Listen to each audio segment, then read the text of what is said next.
हम मेधाओं की प्रखर वेदना का गान करेंगे।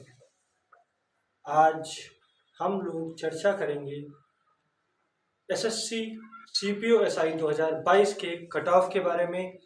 और यहाँ पर जो पूरी की पूरी बात होगी वो होगी आज एसएससी के जो अभी 7 से लेकर 11 नवंबर तक आपके पेपर चला है एसएससी सीपीओ एसआई 2022 के बारे में। इसकी संपूर्ण जानकारी के लिए मैं बता दूं, आप वीडियो को अंत तक अवश्य देखें। और आप सभी लोग अगर चैनल पर नए हैं तो चैनल को सब्सक्राइब करना ना भूलें, बेल आइकन प्रेस कर लें, क्योंकि एसएससी सीपीओएसआई से रिलेटेड आपको जो इम्पोर्टेंट न्यूज या इम्पोर्टेंट कोई भी फैक्ट जो मिलने वाला है वो इस चैनल पर ऑथेंटिक रूप से मिलने वाला है। कल पेपर हुआ, पेपर में मैं भी शामिल हुआ था और मेरे द्वारा जो लगातार एनालिसिस किया गया उसके द्वारा मैं आज आपको पूरी जानकारी जो है लेकर के आया हूं। और प्रखर वेदना का जो मैंने जिक्र किया उसके भी बारे में बताऊंगा कि इसका मतलब क्या था यहाँ पर। तो अब हम यहाँ पर प्रिय साथियों बात करेंगे कि एसएससी सीपीओ एसआई के बारे में। देखिए, एसएससी सीपीओ एसआई की जो वैकेंसी है वो अपने आप में काफी ज्यादा मैटर करती है। कितने प्रतिशत विद्यार्थी प्रेजेंट रहे, कितने प्रतिशत उत्तर प्रदेश और बिहार में प्रेजेंट रहे, कितने प्रतिशत ऑल ओवर इंडिया में प्रेजेंट रहे, क्योंकि आपको पता है कि एसएससी आपकी केंद्रीय एजेंसी है और यहाँ पर क्या होता है कि आपके पूरे ऑल ओवर इंडिया से जो है वैकेंसीज आउट होती है। तो इन सभी चीजों में हम बात करेंगे। देख लेते हैं किन किन विषयों पर बात करेंगे। हम पोस्ट वाइज बात करेंगे, वैकेंसी किस किस में कहाँ कहाँ पर कितनी है उन पर चर्चा करेंगे। अंतिम वर्ष में कितनी कट ऑफ रही थी उस पर भी परिचर्चा करेंगे। फिर इस वर्ष कितनी कट ऑफ रहने की उम्मीद है, क्योंकि कट ऑफ जानना इसलिए इंपॉर्टेंट है क्योंकि दो कार्य हैं। यह राह नहीं आसान, ठीक है, ये राह बिल्कुल आसान नहीं है। क्यों नहीं है? क्योंकि आपको प्री क्वालिफाई करना होगा, उसके बाद आपको पीएसटी क्वालिफाई करना होगा। जो फिजिकल एलिजिबिलिटी टेस्ट होता है वो आपको जो है देना होगा। उसके बाद आपका डिस्क्रिप्टिव होता है इंग्लिश में, वो देना होगा। और उसकी जानकारी के लिए मैं बता दूं कि आपको ये पता होना चाहिए कि आप कहाँ स्टैंड कर रहे हैं, क्योंकि जब आप पेपर दे करके आते हैं तो आपको पता होता है कि आपके क्वेश्चन कितने सही हो रहे हैं। और फिर आप यहाँ पर मैं आपकी मदद करूंगा कि आपके कितने प्रश्न सही हो रहे हैं।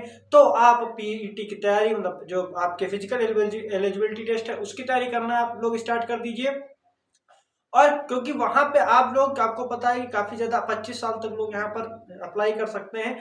तो क्योंकि आपको पता है कि काफी ज्यादा जो इसमें टेस्ट होता है वो स्प्रिंट मांगी जाती हैं, चाहे वो 1600 की स्प्रिंट हो या 100 मीटर की स्प्रिंट हो।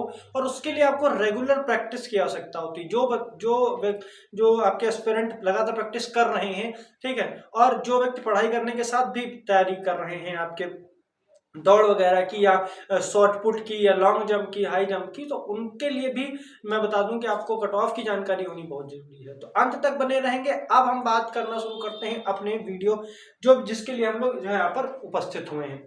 तो देखिए, आप लोगों को पता है कि हम लोग बात करेंगे एक्सेप्टेड कट ऑफ 2022 के बारे में। अंत में एसएससी सीपीओएसआई 2022 के बारे में चर्चा कर रहे हैं, ठीक है। और अंत में हम लोग चर्चा करेंगे इसके कट ऑफ में, क्योंकि जब तक सारे तथ्यों का हम आकलन नहीं कर लेते हैं तब तक क्या होता है, तब तक पूर्णतः जानकारी हमको प्राप्त नहीं हो पाती है। आपको पता है टोटल पोस्ट कितनी है? 4300 पोस्ट है, ठीक है। अगर यहाँ पर बात करते हैं dates of submission of online application, ये आपकी 10/8/2022 से 30/8/2022 तक चली थी। और आपके जो एग्जामिनेशन हुए हैं वो अभी कल के दिन में ही खत्म हुआ है। 7/11 से लेकर के 11/11/2022 तक चला है। वैकेंसीज की अगर हम बात करें तो सब इंस्पेक्टर की अगर हम बात करें तो दिल्ली पुलिस में मेल के लिए 103, यूआर में, ओबीसी में 54, एससी में जो है 30, एसटी में 18, ईडब्ल्यूएस में 23, और टोटल आपकी 228 वैकेंसी है। सब इंस्पेक्टर, ठीक है। एक्सएससी में अगर दिल्ली पुलिस फीमेल की बात करें तो 51, यूआर की 27, ओबीसी की, एससी की 15, एसटी की 8, ईडब्ल्यूएस की 11, और आपकी टोटल 112 है। सीएपीएफ में अगर हम बात कर लें, जीडी में, तो जीडी कांस्टेबल की, ठीक है, यहाँ पर सब इंस्पेक्टर में, तो जेंडर की अगर हम बात करें तो मेल में 1514 है, ईडब्ल्यूएस 363 है, ओबीसी में 1044, 585, एससी में 200, आपकी एसटी में, और टोटल 3791 में है। और फीमेल में 69 है, और आपके यूआर में 69 है, और ईडब्ल्यूएस में 14 है, और ओबीसी में 46 है, और एससी में 26 है, एसटी में 14 है, और टोटल 169 है। और यहाँ पर अगर हम बात करें तो ईएसएम को 10% की छूट मिली हुई है, एक्स सर्विसमैन को तो 395 और 3960। तो टोटल मिलाकर के आपकी कितनी वैकेंसी हो गई, आपकी लगभग 4300 प्लस वैकेंसीज आपकी यहाँ पर हो जाती है। देखिए वैकेंसी बताने का दो परिप्रेक्ष्य है, वैकेंसी और अभी भी और मैं भी परिचय चाहूंगा, क्योंकि कभी कभी जब मैं कट ऑफ आप लोगों को बताता हूं, जैसा कि मैं लगातार पिछले कुछ एग्जाम्स को लगातार मैं टारगेट करता हुआ चला आ रहा हूं और आपको ऑथेंटिक न्यूज लगातार मैं देते चले आ रहा हूं, ठीक है। तो वैकेंसी जाननी क्यों आवश्यक है, क्योंकि जब तक आपको ये नहीं पता होगा कि कितनी किस पोस्ट में वैकेंसी है, मेल के लिए कितनी वैकेंसी है, फीमेल के लिए कितनी वैकेंसी है, यूआर की कितनी वैकेंसी है, या आपकी ओबीसी की कितनी वैकेंसी है, या किस वर्ग के लिए कितनी वैकेंसी है, उस हिसाब से आपकी कट ऑफ भी निर्धारित होती है। दूसरा बात कि किस किस दिन कौन सा पेपर का लेवल क्या था, उस पर भी परिचर्चा हम करेंगे, तब जाकर के आपकी फाइनल कट ऑफ निकल कर आती है कि इतनी जा सकती है। उसमें भी एक दो क्वेश्चन का हमेशा से जो है फ्लक्चुएशन होता रहता है। अगर हम मित्रों बात करें तो वैकेंसी की हमने बात कर ली, तो किसमें कितनी है ये बात हम लोगों ने जान ली। अब हम बात करते हैं दूसरा जो हमारा टर्म आता है, दूसरा टर्म आता है हमारा प्रेजेंट का। तो प्रेजेंट की अगर हम बात करते हैं तो प्रेजेंट, जैसा कि आप लोगों को अगर पता हुआ होगा तो मैं बता दूं सबसे पहले कि यूपी और बिहार के बारे में, जहां से हम लोग बिलोंग करते हैं, पूरा देश हम भारतीय हैं मानते हैं, लेकिन यूपी और बिहार की मुख्यतः बात करें तो सबसे कम आंकी गई है 44.47%। मतलब अगर 100 बच्चों ने एग्जाम दिया है तो लगभग 45 बच्चे वहां पर प्रेजेंट रहे हैं। कितने रहे हैं, 45 बच्चे लगभग प्रेजेंट रहे हैं। ओवरऑल में अगर देखा गया है तो लगभग, जैसा कि डाटा अभी तक सफिशिएंट डाटा नहीं मिल पाया है, लेकिन ऐसा माना जा रहा है लगभग 48 से 49% मार्कर नहीं चल रहा है, 48 से लेकर के 49% तक ओवरऑल देखने को मिला, और सबसे कम यूपी बिहार में आपको देखने को मिला है। अब देखिए कि अब यहां पर बता दूं कि लगभग 7.5 लाख, 7.5 लाख बच्चों ने जो है फॉर्म फिल किए थे इस बार। 7.5 लाख बच्चों के द्वारा फॉर्म फिल किए गए थे। 7.5 लाख बच्चों ने फॉर्म फिल किए। इसमें मान लीजिए यदि 50% बच्चे यहाँ पर अगर मान लीजिए 50 टोटल में रॉ मटेरियल मान लीजिए 50% बच्चे अगर एग्जाम देते हैं तो आप मान सकते हैं कि 3,75,000 लाख बच्चे क्या किए हैं, एग्जाम में अपीयर्ड हुए हैं ऑल ओवर इंडिया में। अब अगर हम बात करें तो ये 4300 वैकेंसी के परिप्रेक्ष्य में है। 4300 वैकेंसी के परिप्रेक्ष्य में अगर आप ये देखते हैं कि ये बच्चे बहुत हैं, तो इसमें भी वो बच्चे ही हैं जो आपकी लगातार तैयारी कर रहे हैं। और क्योंकि अब उसमें आपको पता है, क्योंकि यहाँ पर दो परिप्रेक्ष्य पता चले, 3.75 लाख के आसपास पूरे इंडिया में बच्चे बैठे हैं, 4300 वैकेंसी थी। दूसरे परिप्रेक्ष्य की अगर यदि हम बात कर लें तो एक बात और समझ यहाँ पर निकल के आती है। क्या निकल के आती है, ये भी देखना इंपॉर्टेंट होगा। ठीक, क्यों देखना इंपॉर्टेंट होगा, क्योंकि अभी हम प्रारूप समझेंगे पेपर का। जितनी बातें समझ ली, देखिए मैं अभी साइड में लिख देता हूँ कितनी बातें समझ ली। यहाँ पर अगर हम बात करें वैकेंसी की, अगर हम बात कर लें, ठीक है, वैकेंसी कितनी थी, 4300 वैकेंसी थी। अगर हम बात कर लें यहाँ पर टोटल जो एस्पिरेंट थे वो ये फॉर्म फिल किया था उन्होंने 7.5 लाख किया था। यहाँ पर अगर हम बात करें किन्होंने जो प्रेजेंट हुए हैं वो 3.75 लाख थे। ठीक, ये इन सारे तथ्यों को आप गौरता से नजर करिएगा, ऐसे ही नहीं कटाव निकल जाती है, सारी तथ्यों पर हमें सटीक निगाह बनानी होती है। तो 4300 वैकेंसी आपकी और 7.5 लाख के आसपास आपके फॉर्म भरे गए थे। 3,75,00,000 बच्चे अनुमानतः, इससे कम भी हो सकते हैं, इससे 1-2 हजार ज्यादा भी हो सकते हैं, क्योंकि अभी जो आपका हम बात करें तो अभी ऐसा निकल के आ रहा है, लेकिन 48-49% के आसपास बच्चों ने फॉर्म जो है पेपर दिया है। अब हम बात करें, आपको पता है पेपर जो था वो था 4 सेगमेंट में। कौन कौन सा, मैथ, रीजनिंग और जीएस या कहें जीके का पोर्शन, या हम बात करते हैं आपका इंग्लिश का पोर्शन। 50-50-50-50 चारों सेगमेंट 50-50 के थे, चारों सेगमेंट 50-50 के थे। अब मैं बता दूं चारों सेगमेंट 50-50 के थे ये, तो यहां पर अगर हम बात करते हैं ये 50 नंबर के लिए, यहां पर हम बता दें प्रश्न कितने थे और अंक कितने मिल रहे थे। अंक 50 नंबर को 50, 50 का 50 और 50 में 50 अंक का, सभी का एक एक अंक था। अगर हम नकारात्मक बात की बात करें तो नकारात्मक जिसको दंड कहते हैं, नकारात्मक नकारात्मक जो दंड है वो कितना था, वो 1/4 का था, माइनस मार्किंग -1/4 की थी। ठीक, यहां पर अगर हम बात करें समय, बहुत ध्यान रखेंगे, समय कितना था, 2 घंटे, अर्थात 120 मिनट, 120 मिनट। इन सभी तथ्यों को जानना इसलिए भी इंपॉर्टेंट है कि आपको ये सभी चीजें जाननी होती हैं कि आपको कैसे कैसे चीजों को करना है। अब समझिए, इतना समय हो गया।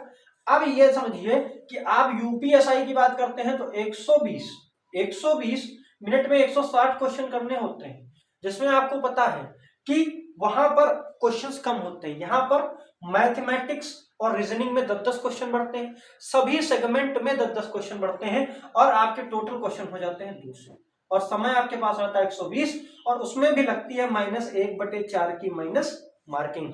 मतलब आप पूरे के पूरी अटेम्प्ट कर ही नहीं सकते हैं, यदि आप करते हैं तो काफी ज्यादा जो है निगेटिव में जाते हैं। इतने तथ्यों पर हमने चर्चा कर ली। आप समझिएगा बात को, देखिए आपको पता है, अगर आपको थोड़ा सा भी ज्ञान हो तो आप देख सकते हैं कि इस बार, अब हम बात करते हैं कि पेपर, पहले मैं बता देता हूं पेपर कब कब हुआ, 7, 8, 9, 10, 11 ये पेपर हुए हैं आपके। ठीक, और प्रतिदिन 3 शिफ्टों में पेपर हुए हैं, फर्स्ट सेकंड थर्ड। ठीक, first second third, first second third, first second third, first second third, ऐसे पेपर हुए हैं। अब इन पेपर्स के बाद में देखिए, मैं यहाँ पे आपसे कोई भी अफवाहपूर्ण बातें नहीं करूंगा, मैं ये बता दूंगा कि कौन सी शिफ्ट टफ थी, कौन सी इजी थी, ये बताना। क्योंकि अगर 2, 3, 4 पेपर में हो तो अभी आपको पता है कि पेपर तो किसी के पास में नहीं, मेरे पास भी नहीं है, मेरा वाला भी मेरे पास में नहीं है। ठीक, तो आपको पता है जब ये आंसर की आ जाएगी उसके बाद हम इस पर चर्चा करेंगे। आंसर के आने पर कौन सा कितना था, किसमें कितना नॉर्मलाइजेशन मिल सकता है, कितना रॉ कट ऑफ जा सकती है, इस पर हम चर्चा करेंगे। समझिएगा बात को। अब इतने में पेपर हुआ है तो नॉर्मलाइजेशन तगड़ा होना तय है। अब ये बात अलग है कि किसका इजी था, किसका जो है डिफिकल्ट था। इन बातों की परिचर्चा का मूल ये है कि अब हम बात करेंगे कि अब इतना तो आप लोगों ने समझ लिया कितना जा सकता है, तो अब एक बात और हम देख लेते हैं कि लास्ट ईयर जो एसएससी सीपीओ 2021 का कट ऑफ कितना गया था, इस पर परिचर्चा। देखिए यूआर की अगर हम बात करते हैं, ठीक है, यूआर की अगर हम बात करते हैं तो यहाँ पर इन्होंने जो पीएसटी के लिए बुलाए थे वो 25,962 लोगों को बुलाया था, फीमेल में 2239 लोगों को बुलाया था, 25,962 लोगों को किसमें बुलाया था, पीएचडी के लिए बुलाया था। ठीक, लगभग आपको पता है कि पिछले साल कुछ कम वैकेंसीज थी और इस बार कम है, लगभग 8 गुना वैकेंसी वो लोग बुलाते हैं, 8 गुना बुलाते हैं लगभग। ठीक है, या जितना हर साल जो है चेंज होता रहता है तो कितने गुना बुलाते हैं, तो ये यहाँ पर हम ये चीज हटा देते हैं। ये मान लीजिए ये जो लास्ट ईयर की वैकेंसी या 25,000 के आसपास बुलाए थे, तो लगभग मान लीजिए इतनी घटा देंगे। यूआर की अगर हम बात करते हैं सबसे पहले, तो यूआर की गई थी आफ्टर नॉर्मलाइजेशन 114.67। ठीक है, और ईडब्ल्यूएस की गई थी मात्र 76, ये 2021 की मैं बात कर रहा हूँ। ओबीसी की बात गई थी ओबीसी की गई थी 107, और ईएसएम की गई थी एक्स-सर्विसमैन की गई थी 40, एसटी की गई थी 84 और एससी की गई थी 84। एससी और एसटी लगभग बराबर थे। फीमेल की बात करें, फीमेल के यूआर में 118 और ईडब्ल्यूएस में 87.9124, ओबीसी के 113.06, ईएसएम में यहाँ पर फीमेल का नहीं था, और एसटी 85.50 और एससी की आपका 90 के आसपास। ये थी पूर्व की कट ऑफ वैकेंसी, इसके लगभग थोड़ी सी कम थी। ठीक है, और आपको पता है कि अब जो एसएससी है वो मार्जिन ऑफ एरर कम रखता है, मार्जिन ऑफ पेपर लेवल में कम रखता है, थोड़ा सा अपडेट करता है, और जब अपडेट करता है तो आपको पता है कि एसएससी अपने पेपर्स को अपडेट करता है, साथ में अगर एक ईयर बढ़ता है तो उसी हिसाब से वो अपडेट कर देता है। तो नॉर्मली अगर हम फ्लक्चुएशन देखते हैं तो मात्र 4 से 5 नंबर का फ्लक्चुएशन हम देखने को पाते हैं। एक बात और ध्यान में रखिएगा, जो मैं कट ऑफ बताऊंगा वो आपके रॉ मार्क्स होंगे, नॉर्मलाइजेशन कितना मिलता है ये आपकी शिफ्ट पर निर्भर करेगा, इस बात को आप लोग ध्यान में रखिएगा। और फिर मैं आपको जैसे ही आपके आंसर की लगभग 21 से 22 तारीख में आ जाएगी, मैं सारे आंसर की इसका आपका एनालिसिस करूंगा। उसके बाद में तथ्यों के साथ मैं आपके समक्ष फिर से उपस्थित हो जाऊंगा। अभी क्या है, अभी आपको रनिंग करती रहनी चाहिए, कट ऑफ उसी के आसपास जाएगी, ठीक, उसी के आसपास जाएगी, ये मैं गारंटेड रूप से कह सकता हूं जो मैं बताने जा रहा हूं। सबसे पहले यूआर वाले भाई साहब देख लें, जितने भी यूआर के कैंडिडेट हैं मेल में हैं अगर आप, तो यदि आप लगभग 100 से लेकर के 105 क्वेश्चन सही करके आ रहे हैं, 100 से लेकर के 105 क्वेश्चन सही करके आ रहे हैं, रनिंग कीजिए, धड़ल्ले से रनिंग कीजिए, कोई समस्या नहीं होने वाली है, आपका प्री क्वालिफाई हो जाएगा। ईडब्ल्यूएस की अगर हम बात करें तो ईडब्ल्यूएस में आपका 80 नंबर, 80 से लेकर के 82 क्वेश्चन अगर आप सही करके आए हैं तो बिल्कुल आप स्वयं को सिक्योर मानिए। ओबीसी की अगर हम बात करते हैं तो 98 से लेकर के 100 क्वेश्चन यदि आप करके आए हैं, सब कुछ काट पीट करके, ठीक, इतना बिल्कुल तो रॉ स्कोर बनना है तो आप सुरक्षित हैं। ईएसएम की अगर हम बात करें तो ये जैसा कि मैं बात बताऊं आपको तो लगभग 52 से लेकर के 54 क्वेश्चन अगर आपके सही हैं 200 में से तो बिल्कुल आप पा रहे हैं।